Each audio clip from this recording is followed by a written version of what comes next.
다시 만나 뵙게 되어 반갑습니다. 2024년 드니 빌레브 감독의 듄 파트 2라는 영화가 개봉했습니다. 보셨나요? 이 영화는 원작 소설인 듄을 바탕으로 우주적인 스케일의 SF 영화입니다. 아직 영화를 못 보신 분이 계시다면 한번 보시기를 추천드립니다. 이 영화의 주인공인 폴 무아딥 아트레이데스는 아라키스라는 행성을 다스리는 공작입니다. 아라키스 행성의 원주민인 이 프레멘들과 함께 황제에 맞서려는 인물이기도 하죠. 그런데 프레멘들은 이 폴이라는 인물이 과연 그들이 신봉하는 고대 신앙에 예언된 존재인지 의심하고 있습니다. 200만 명의 프레멘들은 폴이 그토록 오랫동안 기다려온 리산 알가입이 맞는지 의심합니다. 이제 영화 안에서 이 리산 알가입이라는 표현은 외계의 목소리라는 뜻인데 메시아를 가리키는 표현입니다. 그러자 영화의 한 장면에서 폴은 자기 자신이 그들이 기다려온 그 메시아 리산 알가입이 확실하다는 것을 드러내는 장면이 있습니다. 그리고 프레멘들을 강력한 리더십으로 이끌기 시작합니다. 이 영화에서 매우 흥미로운 장면인데 잠시 시청하겠습니다.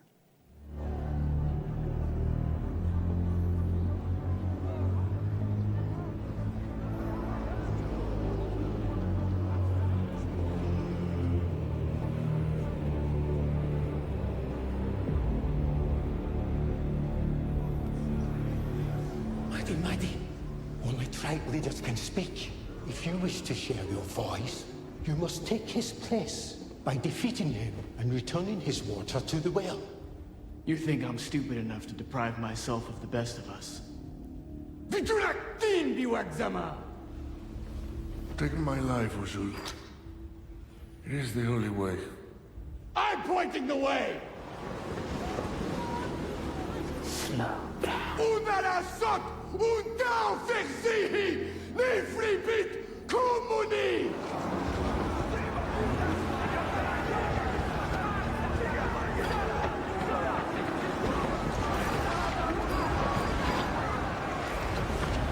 Kabakakalikakari Hurai Jahaish.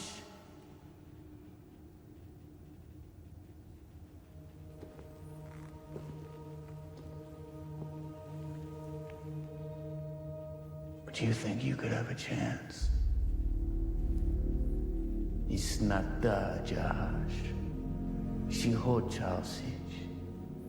Shizihik ishidam shabito edemashili.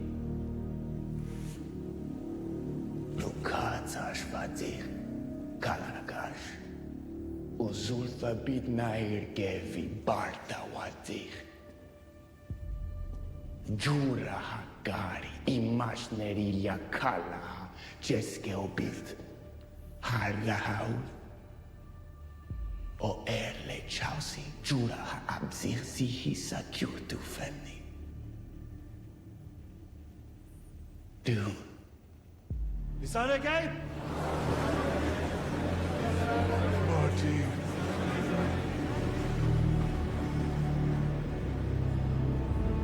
Faisi fascis rusa! Di kasha kira zurhu! Hi ansadaha! Shimbihu crash! Adi!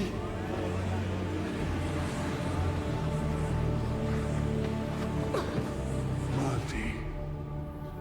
Hashisha. Che. Shidgim shari! Saklakaid. Shuba Hokim.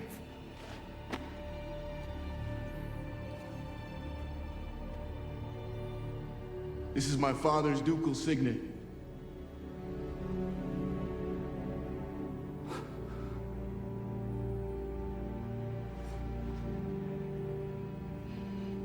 I am Paul Muad'Dib Atreides, Duke of Arrakis! Eruditina Heshidani, Nelisan Al-Gai, Ruin Dimenaruk, Ashini!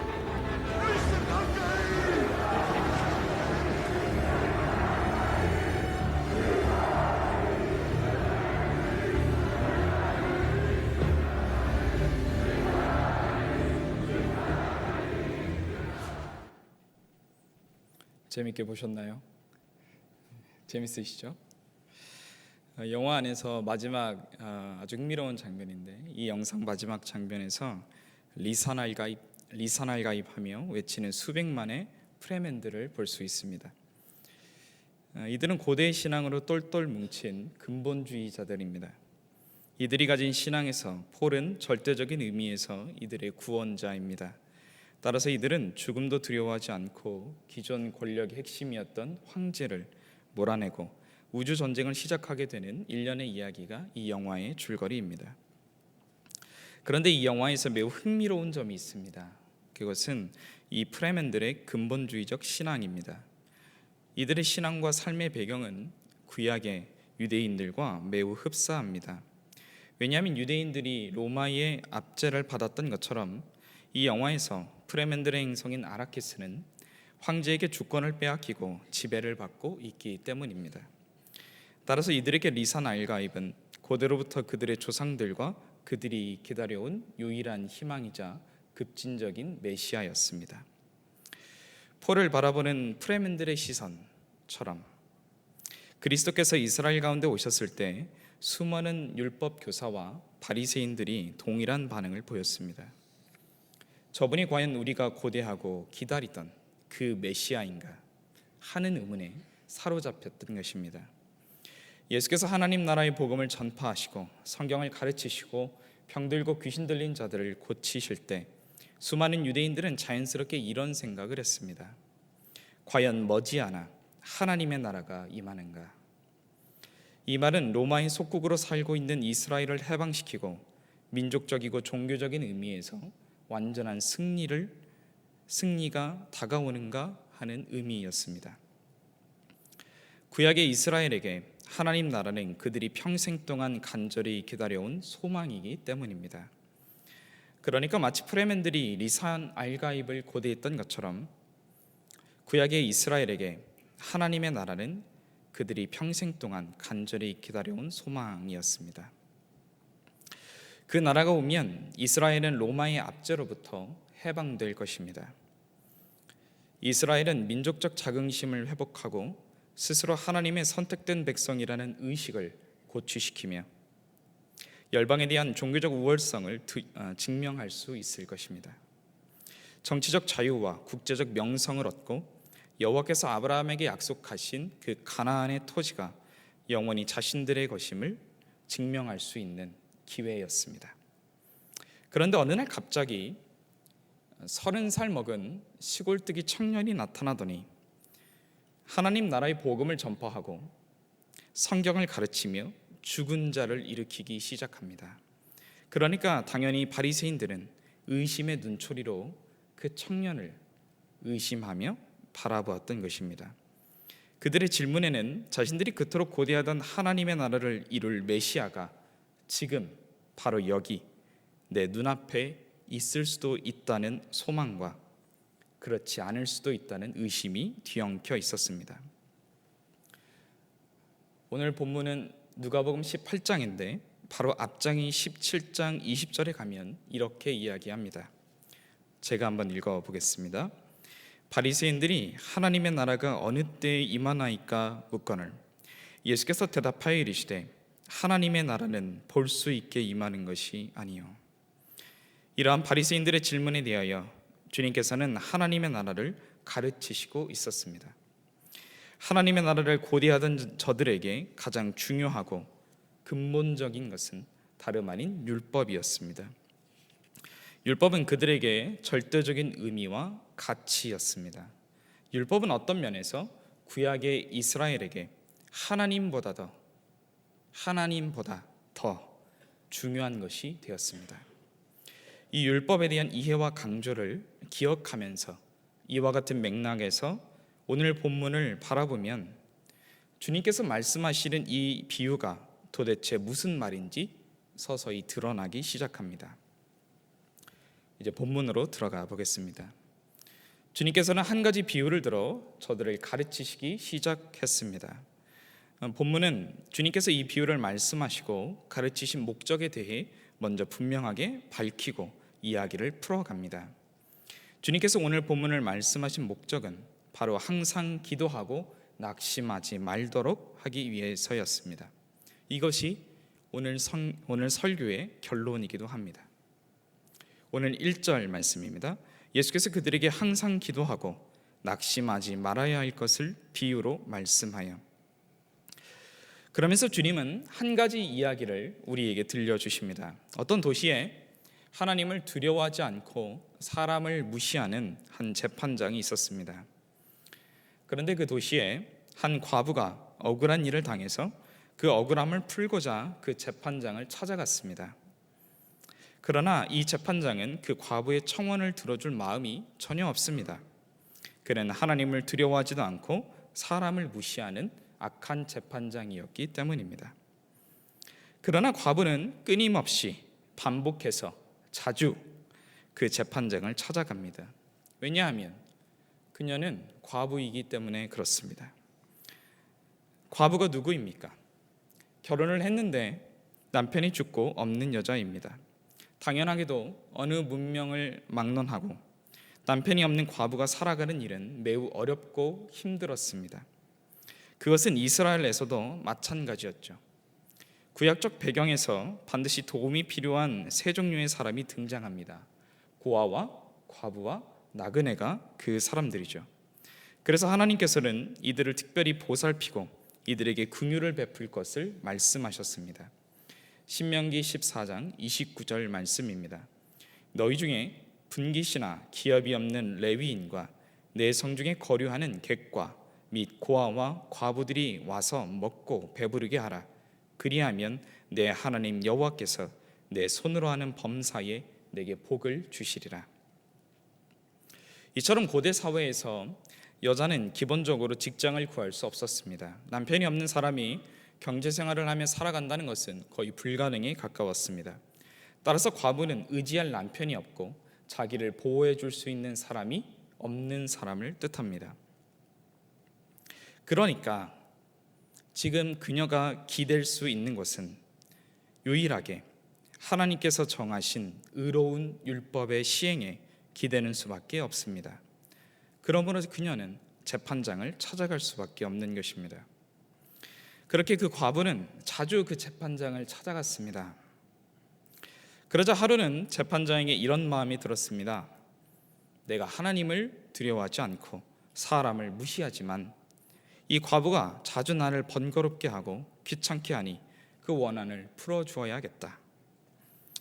여기 재판장의 마음을 잘 들여다보시기 바랍니다. 그는 지금 이 과부를 도와주려고 하지만 바른 동기에서, 옳은 동기에서 그렇게 하는 것은 아닙니다. 그는 하나님을 두려워하지 않는다고 말합니다. 그러니까 혹여 자기가 이 과부를 무시했다가 무슨 천벌을 받을까 봐 두려워서 도와주는 것은 아닙니다. 게다가 그는 사람을 무시한다고 말했습니다. 사람들 눈치가 보인다거나 이 과부가 하도 애걸복걸하니까 불쌍해서 그 부탁을 들어주는 것은 아닙니다. 그렇다면 이 재판장이 과부의 원한을 풀어주겠다고 말한 까닭은 무엇일까요? 이 과부가 자주 그를 찾아와 번거롭게 하고 귀찮게 하기 때문에 그렇습니다. 자주 찾아와서 자기 이야기 좀 들어달라고, 자기가 억울한 일을 당했다고, 자기 원수를 좀 갚아달라고 자주 청원하기 때문에 그런 것입니다. 주님은 이 비유를 말씀하신 후에 이렇게 가르치십니다. 누가복음 18장 6절인데 우리 함께 읽어보겠습니다. 주께서 또 이르시되 불의한 재판장이 말한 것을 들으라. 이 불의한 재판장, 악한 재판장이 말하는 것을 잘 생각해 보라는 뜻입니다. 이어서 주님은 이렇게 교훈하십니다. 7절입니다. 하물며 하나님께서 그 밤낮 부르짖는 택하신 자들의 원한을 풀어주지 아니하시겠느냐, 그들에게 오래 참으시겠느냐. 17절이 이렇게 시작합니다. 하물며. 여러분, 주님은 이 불의한 재판장이 말한 것을 주목하여 보라고 말씀하신 후에 하물며라고 표현하십니다. 이 말은 앞의 사실을 전제로 할 때 뒤에 따라오는 사실은 자명하다라는 뜻으로 쓰입니다. 주님께서는 하물며라고 말씀하셨지 그러므로라고 말씀하지 않으셨습니다. 예를 들어 고슴도치도 제 새끼를 함함하다고 하는데 하물며 엄마가 너를 사랑하지 않겠느냐고 말하는 것이죠. 고슴도치도 제 새끼의 털이 부드럽고 예쁘다고 말하는데 하물며 자식을 생각하는 어머니의 마음이 어떻겠느냐는 것입니다. 이런 경우에 우리는 하물며라는 표현을 사용합니다. 우리는 이 대목을 주의하여 생각해 봐야 합니다. 가령 우리는 이 비유를 이렇게 생각할 수 있습니다. 이 재판장을 보아라. 불의한 재판장도 힘없는 과부가 자주 찾아와서 부탁하고 애걸복걸하니까 귀찮아서라도 그 부탁을 들어준다. 그러니까 너희도 최선을 다해서 하나님 앞에 쉼없이 기도하고 간구해야 한다. 이 과부를 본받아서 기도해라. 마치 닫힌 문이 열릴 때까지 두드리는 사람처럼 문이 열릴 때까지 두드려야 한다. 주님께서 지금 이 말씀을 하시는 걸까요? 만약 우리가 본문을 이렇게 이해한다면 기도하는 신자 우리는 과부에 빗댈 수 있습니다. 자연스럽게 하나님은 재판장에 빗댈 수밖에 없게 됩니다.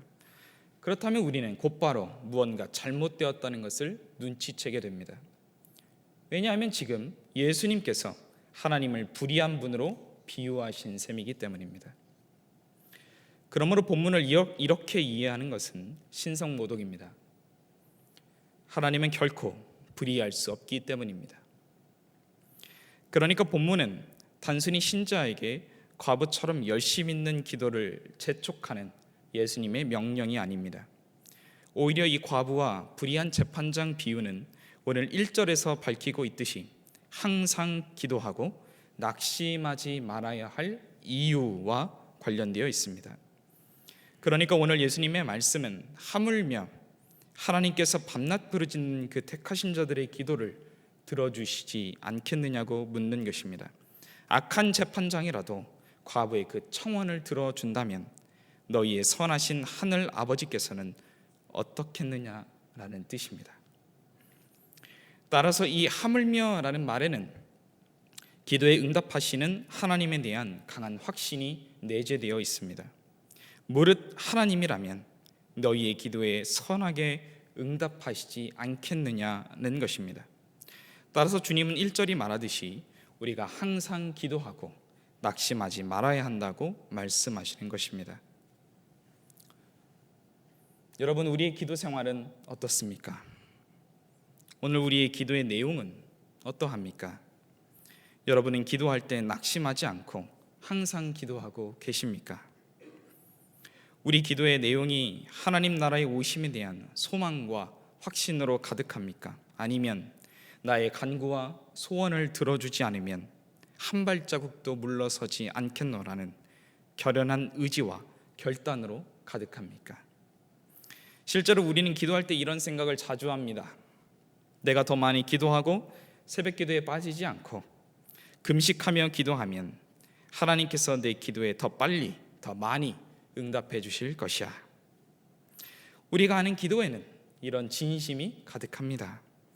말하자면 우리가 신앙생활을 하고 기도를 하는 토대에는 우리 믿음에 대한 진정성이 가득하다는 말입니다. 내가 이렇게 열심히 교회를 섬기고 주님을 사랑하고 하나님을 섬기는데 아무렴 하나님께서 복 주시지 않으랴 하는 생각이죠. 저도 그런 생각을 합니다. 그런데 성경은 이런 생각을 무엇이라고 부르는지 아십니까? 율법주의라고 부릅니다. 율법주의는 마치 독촉장을 보내듯이 하나님께 많이 기도하고 끊임없이 간구하면 기도로 하나님을 억압할 수 있다는 환상입니다. 기도로 하나님을 억압할 수 있다는 환상입니다. 바리새인의 기도가 바로 그랬습니다. 그들은 율법을 지키고 자신이 지킨 행위에 근거하여 하나님 앞에 기도했던 것입니다. 그들은 기도를 받으시는 하나님에 대한 믿음이 아니라 기도의 행위 그 자체에 대한 믿음으로 가득했던 것이죠. 바리새인들이 그랬듯이 혹 오늘 우리의 기도가 이 율법주의는 아닌지 돌이켜보시기 바랍니다. 혹 여러분은 쉬지 않고 간구해야 기도를 들어주시는 하나님을 믿고 계십니까? 혹 여러분은 하나님보다 기도의 행위 그 자체를 더 중요하게 생각하진 않으십니까? 바리새인의 기도에 대한 열심은 저들의 자부심이자 긍지였습니다. 성경이 말하는 저들의 기도를 들여다보시기 바랍니다.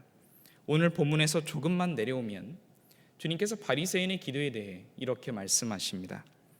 누가복음 18장 11절로 12절 말씀입니다. 바리새인은 서서 따로 기도하여 이르되 하나님이여 나는 다른 사람들 곧 토색, 불의, 간음을 하는 자들과 같지 않습니다. 이 세리와도 같지 아니함을 감사하나이다. 나는 일해에 2번씩 금식하고 또 소득의 11조를 드리나이다 하고. 우리는 우리가 드리는 기도가 이렇지 않은지 돌아봐야 합니다. 오늘 과부와 재판장 비유는 이런 바리새인의 율법주의적 기도를 반대하고 있습니다. 본문은 기도의 토대가 율법주의가 아니라 복음이라고 믿음이라고 강력하게 역설합니다. 그 사실을 어떻게 알 수 있을까요? 오늘 본문이 이렇게 끝나기 때문입니다. 8절 말씀입니다. 내가 너희에게 이르노니 속히 그 원한을 풀어주시리라. 그러나 인자가 올 때에 세상에서 믿음을 보겠느냐 하시니라. 이게 대체 무슨 말일까요? 아니, 기도에 대해 비유를 들어 말씀하신 다음에 결론이 의문문으로 끝납니다. 그러나 인자가 올 때에 세상에서 믿음을 보겠느냐. 갑자기 기도 이야기를 하시다가 끝에 가서 믿음이 등장합니다. 믿음이라뇨. 주님께서 기도 이야기를 하시다가 믿음이라뇨. 조금 엉뚱하게 들립니다. 그러나 주님께서는 이 말씀을 통해 기도하는 자에게 전제되는 아주 중요한 것을 가르쳐 주십니다. 바로 기도에는 믿음이 전제하고 있다는 것을 깨닫게 하십니다. 이 사실을 반대로 말하면 믿음이 없는 자는 결코 기도하지 않는다는 뜻입니다. 다시 말해 우리가 기도하지 않는 이유는 믿음이 없기 때문입니다. 어떤 면에서 우리가 기도하지 않는 이유는 저 불의한 재판장보다 하나님을 더 못한 존재로 취급하고 있지 않은지 그런 생각이 듭니다. 어쩌면 우리가 신봉하는 것은 기도를 받으시고 믿음의 대상이 되시는 하나님이 아니라 어떤 기도라도 열심히 기도하면 하나님께서 들어주실 것이다 라는 명제일 수 있습니다. 앞서 말씀드린 것처럼 우리가 신앙생활을 하면서 자꾸 튀어나오는 것은 우리 믿음의 정체성에 대한 확인이 아니라 진정성에 대한 강조입니다. 정체성이 아니라 진정성이 자꾸 나오죠. 기도를 들으시는 하나님에 대한 믿음 때문에 기도하는 게 아니라 이것저것을 달라고 떼를 쓰고 겁박해야만 얻을 수 있는 매우 간절한 기도가 우리의 모습일 수 있다는 것입니다. 너무나 당연히 우리는 항상 기도해야 합니다. 또 매우 간절히 기도해야 하는 것도 언제나 옳습니다. 그러나 때때로 그 기도가 율법주의의 함정에 빠질 수 있다는 사실을 동시에 기억해야 합니다. 기도는 하나님이 아닙니다. 따라서 주님께서는 우리더러 기도의 기초가 되는 믿음을 확인하라고 말씀하십니다. 예수님께서 이렇게 말씀하시지 않았습니다. 인자가 올 때에 세상에서 너희가 기도하고 있느냐? 주님께서는 이렇게 묻지 않으셨습니다. 주님께서는 인자가 올 때에 세상에서 믿음을 보겠느냐고 물으셨습니다. 왜 그러셨을까요? 기도의 대상이 되시는 하나님에 대한 바른 믿음 없이는 바르게 기도할 수 없기 때문입니다. 믿음이 없는 사람은 기도할 수 없습니다. 기도의 동력은 응답하시는 하나님에 대한 믿음입니다. 하나님은 도덕률이나 인과응보의 법칙 따위가 아니라 인격자이시기 때문입니다. 그분은 우리와 더불어 말씀하시고 우리의 기도를 들으시는 분입니다. 그러므로 주님은 이 불의한 재판장도 과부의 청원을 들어주겠거든 선하신 하나님이 들어주시지 않겠느냐. 그러므로 과연 너희가 그 하나님을 지금 믿고 있는 것인지 확인하라고 말씀하고 계십니다. 이제 말씀을 정리하겠습니다. 앞서 살폈던 것처럼 구약의 이스라엘은 하나님 나라를 고대했습니다. 그들에게 하나님 나라는 오래된 수건이자 영원한 소망이었습니다. 그들은 그 나라의 오심을 위해 율법주의적으로 기도했습니다. 그런데 예수께서는 이미 그 나라가 너희 안에 임했다고 말씀하십니다.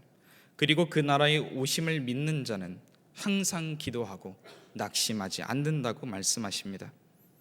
그러므로 인자가 오시는 날 완성될 그 나라를 바라보며 기도하는 자는 오늘 하나님의 나라의 오심을 구하며 기도하는 자입니다. 우리는 이미 하나님 나라의 백성으로 살아가고 있습니다.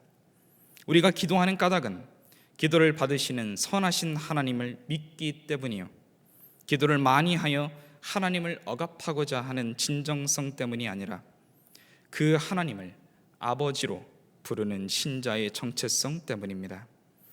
이러한 진리를 우리 믿음의 선배들은 이렇게 표현했습니다. 기도의 가치는 행위의 공로에 있지 않고 사죄의 은총으로부터 비롯된다. 기도의 가치는 행위의 공로에 있지 않고 사죄의 은총으로부터 비롯된다. 하나님을 믿고 용서받은 자만이 기도할 수 있습니다. 그분이 우리의 선하신 아버지라는 사실을 믿는 자가 기도할 수 있습니다. 또 경건한 사람의 기도에 대해 이렇게 말합니다. 그는 현재 닥친 나쁜 일들로 신음하고 앞으로 생길 새로운 일들로 근심 가운데 두려워할지라도 동시에 하나님이 도움의 손을 펼치실 준비를 하고 계심을 전혀 의심하지 않고 그에게로 도망친다. 만약 우리가 하나님의 자애로우심을 기대하면서도 그것을 그에게 요청하지 않는다면 우리의 그 의혹이 얼마나 하나님을 노하시게 하겠는가. 성도 여러분, 우리는 하나님의 자녀입니다. 하나님을 아버지로 믿는 자녀입니다. 그러므로 항상 기도하고 낙심하지 마시기 바랍니다. 그런 사람은 인자가 다시 올 때 깨어 기도하며 그 나라의 완성을 기뻐할 것이기 때문입니다. 누가복음 21장 36절 말씀을 함께 읽고 기도하겠습니다. 이러므로 너희는 장차 올 이 모든 일을 능히 피하고 인자 앞에 서도록 항상 기도하며 깨어 있으라 하시니라. 아멘. 하나님 아버지, 은혜를 감사합니다. 이 시간 주의 말씀을 통해 우리가 의지하고 우리가 붙잡고 있는 것이 무엇인지 돌이켜 봅니다. 내가 하나님께 기도하는 것이 하나님을 믿기 때문인지 아니면 내가 기도하는 그 기도 자체를 의지하기 때문인지 돌이켜 봅니다. 주님, 이 시간 만약 우리가 하나님을 불의한 재판장만도 못하게 취급했다면 우리의 죄를 용서하여 주시고 우리가 이 시간 하나님 앞에 매달려 항상 기도하며 낙심하지 않도록 붙들어 주옵소서. 하나님의 나라의 완성을 바라보며 늘 깨어 기도하는 우리 성도들, 우리 남서울 미랄교회 될 수 있도록 은혜 베풀어 주옵소서. 감사드리며 예수님의 이름으로 기도하옵나이다. 아멘.